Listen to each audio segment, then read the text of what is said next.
Quando vocês fazem as perguntas, eu começo a entender o que passa na cabeça, qual é a dificuldade que vocês têm no tratamento do fumante. Então, toda vez que vocês têm essas perguntas, eu gosto de deixar isso armazenado, e porque é a dúvida dos outros. Todo mundo tem as mesmas dúvidas no tratamento do fumante. E o que eles fizeram nesse estudo? Fumo de terceira mão. Então, eles botaram uma máquina que fumava, né, e analisava as partículas. Aí ele fez uma análise de após fumar, aquele after smoking, 4 horas após, 1 dia após. Depois desse 1 dia após, ele botou uma faxineira para limpar. Ele botou para limpar e fez analisar de novo. Então, após a ressuspensão, né, então, das partículas. Passa para mim. Então, o aparelho fumou 10 cigarros em 30 minutos num quarto fechado de hotel. Vai lá. No dia seguinte, móveis e mobílias, vai lá, limpou cortina, né? Fez a limpeza do quarto. Passa. Aí o analisador, após fumar, 4 horas após fumar, 1 dia após e após a mobilização da mobília. Passa. Olha aquele quadrinho lá, eu quero que vocês fiquem atentos à potência, aquele 10 à sexta, porque é em partículas. Tá vendo? Então, 0,18, 1,31 vezes 10 à sexta, que foi logo após fumar. Maior quantidade de partículas, 10 à sexta. 4 horas após, 10 à quarta. Aí 1 dia após, 10 à segunda. Depois de mobilizar, que foi a mesma coisa que... Deu para entender? Por quê? Porque as partículas, elas são microscópicas. O que sai desse estudo aí? O fumante, ele gosta de falar assim, doutora, mas eu tenho meu quartinho de fumar. Mas eu fumo na sacada, eu fumo no quintal, né? Então cada um dá a sua desculpa. Serve? Não serve. Está no cabelo, está na pele, está na roupa. Olha lá, ele mobilizou, ele limpou o quarto, está no ar, está tudo lá. Passa para mim. Conclusão, não adianta fumar no quarto do fumante. Isso aí eu coloquei, né? Não está na conclusão do estudo, né? Por isso que eu coloquei em vermelho. Então, não adianta fumar, vai achar que não vai contaminar. E já tem estudos, inclusive, para PET, né? PETs, né? Que de moradores de fumantes, que também, câncer, né? Doença pulmonar, porque convive num ambiente que o dono é fumante. Você acha que o PET daquele tamanhico de cachorrinho, de madame, não vai sofrer? Sofre igual. Pode passar. Esse aí é só um filminho, né, divertido, mas não vai passar porque não está colocado. Então, o tabagismo ativo é a maior causa de morte evitável, o passivo é a terceira maior. Parar de fumar reduz rapidamente o risco de eventos cardiovasculares, tratamentos comportamentais e ou farmacológicos duplicam ou triplicam as chances de cessação. Cigarro eletrônico não está autorizado como tratamento, tá? Pode passar. E as mensagens que eu gosto de deixar para vocês, assim, eu não dei todo o contexto, porque é difícil, né? Não vou conseguir dar todo o contexto, mas é justamente onde a gente entra para responder, né, o que você tinha perguntado a respeito de o paciente que não quer parar de fumar. O fumante não fuma porque quer. Muda alguma coisa na cabeça de vocês quando eu falo que o fumante não fuma porque quer? Aquele cara que está na sua frente... Cara, eles sofrem.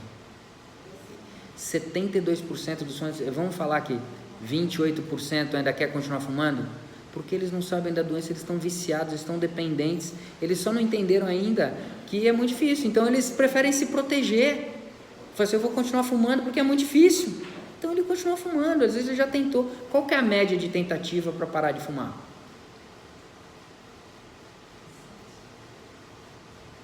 Isso? 5 a 7 tentativas, tá? A média que ele tenta parar de fumar, né? Então, o que eu quero que, se vocês entenderem que ele não fuma porque quer...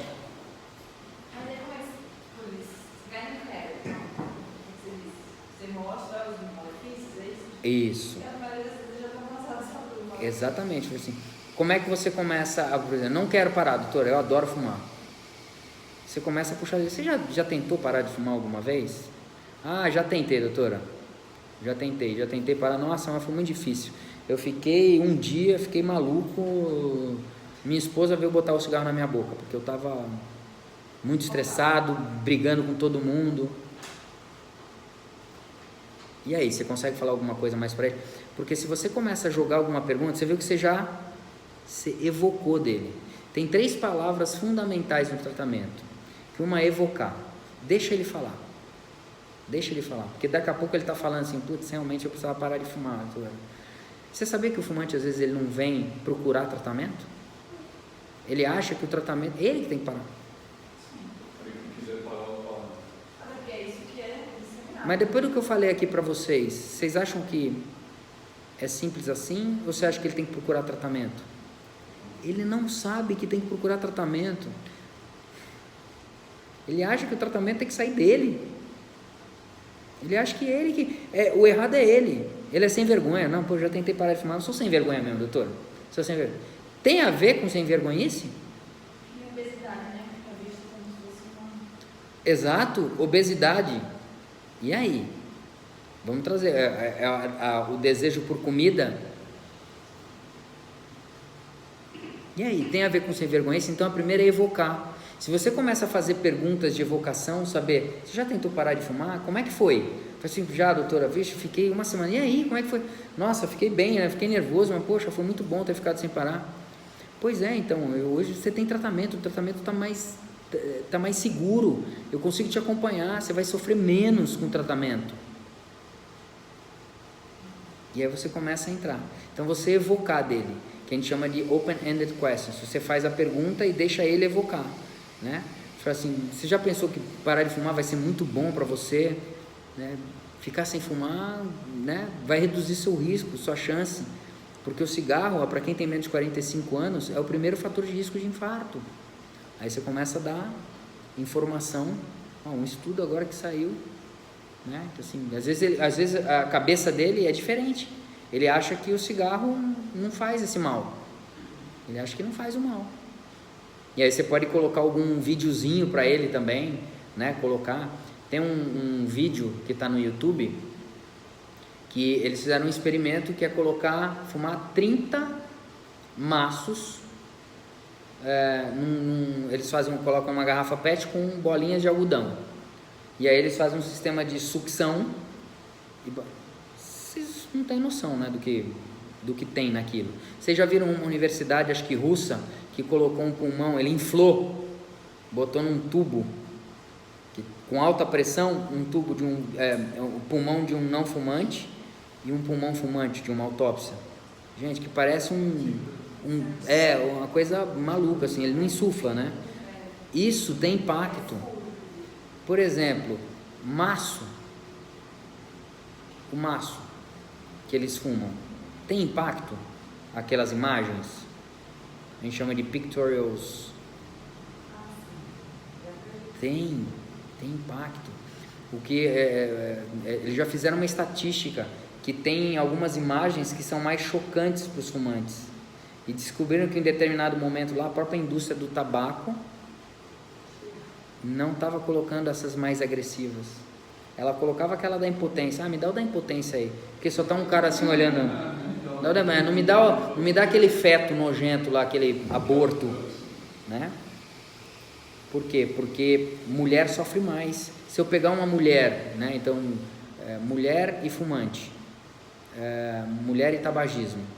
A mulher de 50 anos de idade, que fumou a mesma carga tabágica que um homem da mesma faixa etária, ela vai ter 25% mais chance de DAC. Então a mulher, né, já tem um monte de coisa aí no currículo, né? Caramba, já tem que ser mãe, gestação, né? Já sofre pra caramba nesse sentido, né? Porque o homem não dava conta de fazer isso. Então a abordagem do paciente, ela é importante. Então você saber o que você vai falar para ele é importante. Mas a mensagem que eu queria deixar para vocês aqui é primeiro entender que ele não fuma porque quer, tá? Então se isso desmistificar um pouquinho na cabeça de vocês, que caramba, aquele cara tá sofrendo, por mais esse cara que tá se blindando, imagina um cara chegar engravatado lá e falar assim, doutora, cara, eu adoro fumar, vai falar de Fala de colesterol aí, que eu sei que eu tô com meu colesterol alto, mas cigarro, normalmente, você desarma, o cara tá engravatado, você tem medo até de ofender o cara, que você vai ficar insistindo, mas tem que insistir, porque você não está fazendo o GCP, né, que são as boas práticas médicas, porque você sabe hoje que você melhora a taxa de cessação. Se você não abordar, você não melhora, porque ele não está entendendo. Então, evoca. Então, a primeira palavra, eu estava lembrando das palavras, né? Então, evocar, né? Quando você evoca, melhora. Autonomia. Dá autonomia. Não fica só ensinando, só tentando dizer o que faz. Dá autonomia para ele. Fala assim, olha, a gente tem algumas opções. Você vai entrar aqui numa sala de armamentos, tá? Então, eu vou te dar as armas e você vai brigar. Você não vai sozinho. Eu vou te dar ajuda, tá? Por quê? Porque eu sei que com remédio eu chego a quintuplicar a sua chance de parar de fumar. Você sabia disso? Você acha que o fumante sabe disso? Essas informações nem vocês sabiam. Ele não sabe disso, entendeu? Ele acha, vamos do primeiro conceito, ele acha que ele não tem que procurar ajuda, tá? Aí chega um médico e fala, e vem encher o saco nesse sentido que o cara que já está blindado. Mas a grande maioria, a gente está falando de 70% que quer parar de fumar, tá? Então você vai dar autonomia para ele. Olha, eu posso te dar remédio que você pode escolher dentre os remédios, né? Nesses medicamentos você pode, o remédio pode quintuplicar a sua chance de parar de fumar, né? Então assim, o que talvez você tenha quebrado a cabeça, agora tem um outro paciente, né? Que ele chega falando ao contrário, né? Fala assim, não, a gente tem aqui o adesivo, já usei. Ah, tem um comprimido lá, sei, aquele Ziban, né? Já usei também. Assim, nada funciona. Sabe, tipo o paciente hipertenso que vem falando, ele vem jogando todas as drogas no lixo, e não é incomum, tá? Tem muito paciente que ele vai jogando tudo no lixo, né? Assim, esse aí não dá, doutor, dor de cabeça com esse. Não, esse aí inchou esse inchou minha perna, e até tem mesmo, né? A gente tem, só que ele vai achando, né? Isso. Então quando ele vem já usei o Ziban, já usei o adesivo de nicotina, acabou, né? Para ele acabou, ele já usou. Só que será que ele usou da forma correta, né? É lógico que a gente está falando de uma doença difícil, que eu dei lógico, é fácil colocar num grupo. Qual que é o custo de um grupo desses que a gente tem no Dante? Psicólogo, nutricionista, enfermeiro, fisioterapeuta, médico. Qual que é o custo disso? Eu acho que ainda é pouca divulgação dentro do Dante que tem isso. Sim, nem sabem, né? Nem sabem. Por isso que eu comecei a dar essas aulas aqui sistematicamente para vocês. Eu acho que vocês deveriam rodar menos, talvez num local que fosse, sei lá, faz um bem bolado aí, uma semana, sei lá, de que forma, mas sistematizar. Então eu comecei a sistematizar na hipertensão, que pelo menos vocês tenham a noção de como que é, e vocês encaminham. Vocês não precisam seguir aquele negócio, vocês não têm como fazer, mas encaminha, entendeu? Encaminha o paciente, né? Fala assim, olha, você sabe que tem um grupo, mas não só encaminhar, entendeu? Sim, entendeu? Começa a trabalhar a cabeça do fumante, entender o porquê que ele precisa parar de fumar, entender as chances que ele tem em relação ao tabagismo. Você sabia que parar de fumar faz mal, né? Cri. Né? Isso serve só para o paciente? Não serve, né? Porque isso aí ele escuta né? Então, como é que você vai melhorar isso? Você está lá conversando lá no bate-papo, né? Mesmo melhorar, né? Saber que existe, que o tratamento funciona assim, tá? Funciona, ele quintuplica a chance de parar de fumar. Quer melhorar suas taxas de sucesso em tirar alguém do tabagismo? Exercite a abordagem. Então, se vocês não exercitarem a abordagem, que hoje é muito pouca, vocês não fazem na prática, vocês não vão ter noção das dúvidas. Quais as dúvidas do fumante, né? Então, muitas das vezes, o que vocês pensam do fumante? O que você pensa do fumante? Dante, o que você pensa do fumante? Claro que aqui eu já cantei uma bola, mas antes, o que você pensava do fumante? Eu sempre tive noção de que não é que ele não quer, né? Porque ele tem visto. Mas às vezes eu tenho que pré-julgamento porque ele entrou nessa com tanta informação. Isso que para mim é a maior dificuldade. Hoje a gente começa a fumar com tanta informação. Aí a gente começa a ver que talvez ele não tem informação. Não tem. Porque isso eu por exemplo, estava formando comigo e começou a fumar. Aham. Isso tem uma dificuldade de entender e isso é uma julgada, né? Porque a pessoa está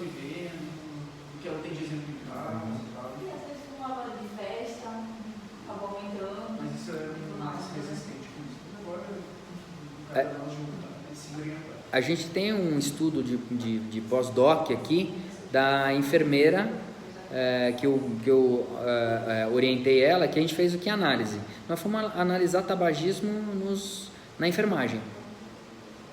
Vocês sabem qual é o percentual de tabagismo na enfermagem? Teoricamente, né, você estava falando, a pessoa saiu da faculdade e foi fumar?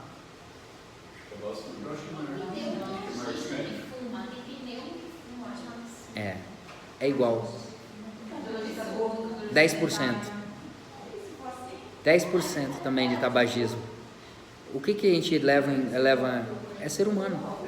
Independente do que a pessoa tem. É dependência. E quando que ele começou a fumar? Né? Então a gente tem, novamente, é antes dos 19 anos. 90% começa antes dos 19 anos. Não foi porque na faculdade. Lógico, você vai ter os outliers. Começou a fumar na faculdade, começou a fumar depois da faculdade. Tem isso, mas não é o grosso, não é o Gauss. O gaussiano é o cara que começou a fumar antes e está dependente e aí continua fumando. Esse é o gaussiano.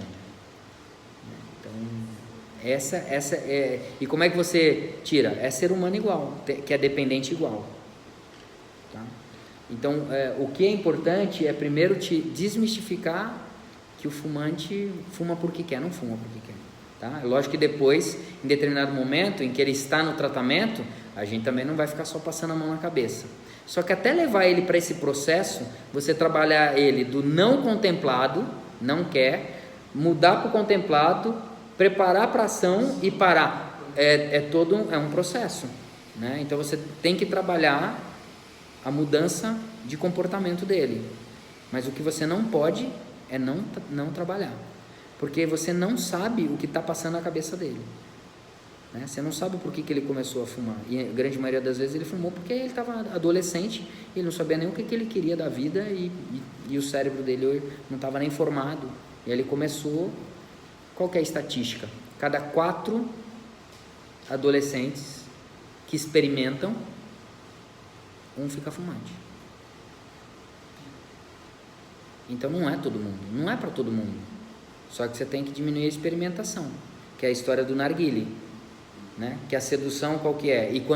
E se vira o cigarro eletrônico, que está cheio de sabor, né? Que é o líquido, é gostoso, é gostosinho. Quem já fumou narguile aqui sabe, porque é sabor chocolate, é muito bom. Não, e na época, os anos que lavava isso aqui, não dá nada, comecei a usar depois um dia, não, é melhor que cigarro. Caiu. Caiu. E assim, quando você tá ali, porque aí você tá tomando álcool ali, a cervejinha, você vai tragando mais.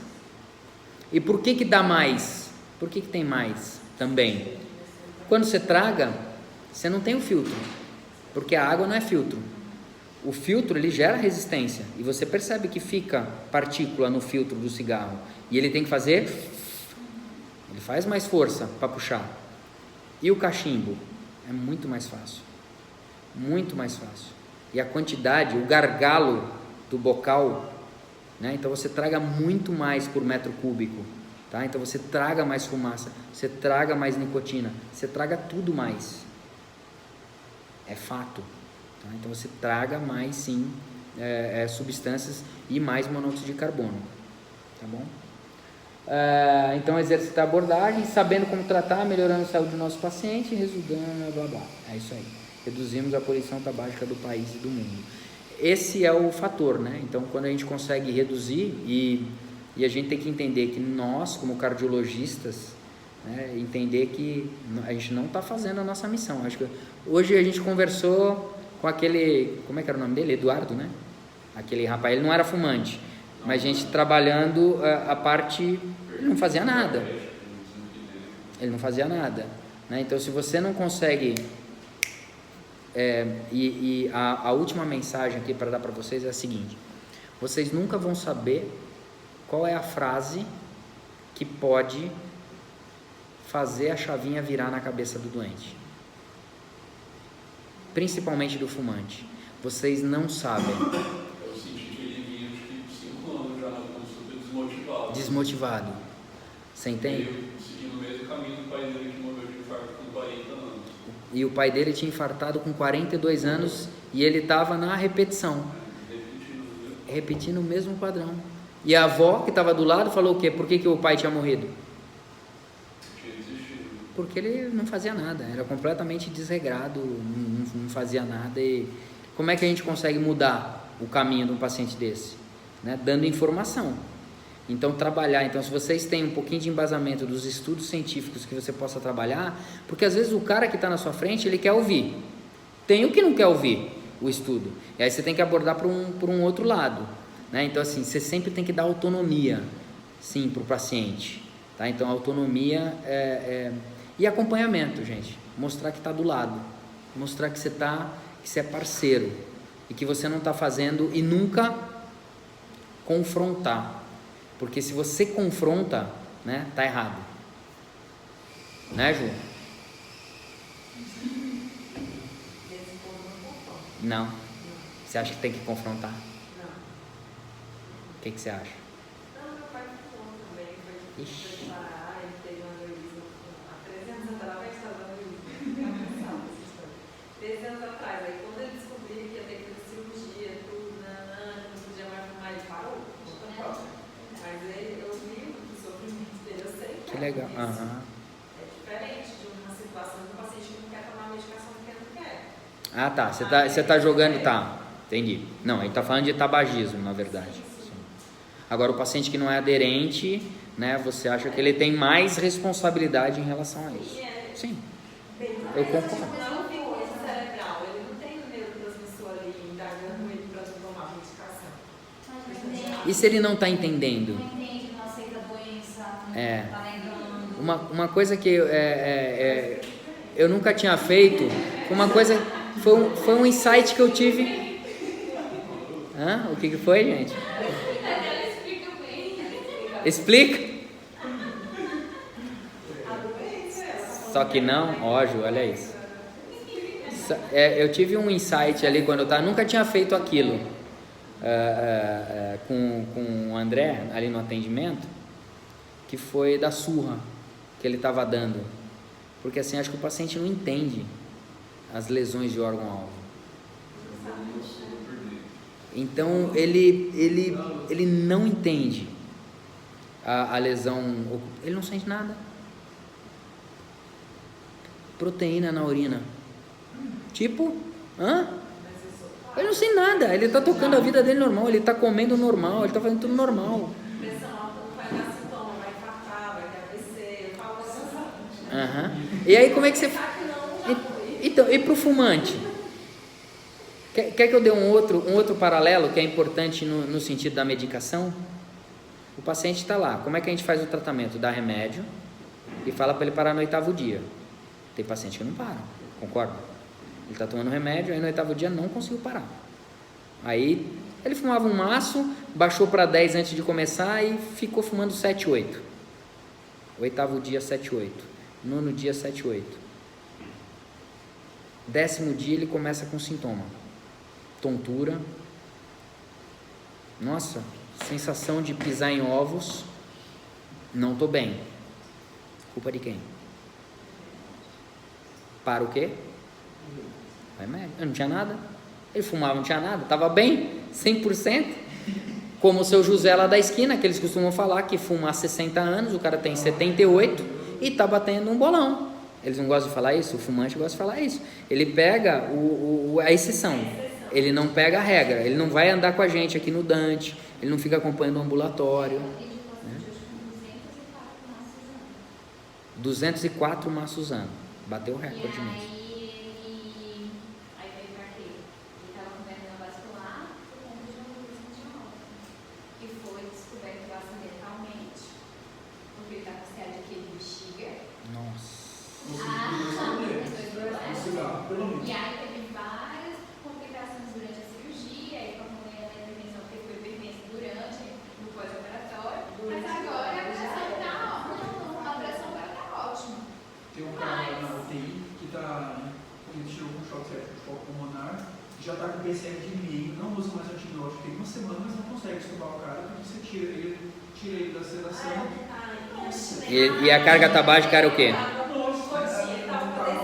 Não está anotado. Eu cheguei lá e está estubaram ele ontem, 8h30, a responsável, eu acho que ele está até com espírito no corpo, porque eu nunca tinha visto isso. Os caras começam a girar, gritar, ele é lúcido, mas exame, ele está com Aldol, 3 meses de azepam de 6 em 6, quetiapina 100 de 8 em 8, midazolam 15 ml hora, entubado e lá. Ué, quanto que ele recebeu de oxigênio nesse negócio, né? Então o cara ele estava num estado de hipoxigenação antes, aí infartou, ficou entubado com oxigênio lá na tampa, né? Metendo lá, não importa, 50 de fio, qualquer um, né? Consegui um adesivo para ele, mas por enquanto ainda tá... Você entende que é muita modificação, né? Aí o cara sofre nesse sentido. Mas esse insight eu acho que foi interessante para mostrar. Eu acho que isso exemplifica bem. E quando você demonstra esse tipo, fica mais emblemático. Você ilustra o paciente. Eu tenho certeza que ele ficou, porque ele não entende o que é lesão de órgão-alvo, o que é perder proteína na urina. Tá tudo bem. Foi, exato. É isso, 204 maços ano.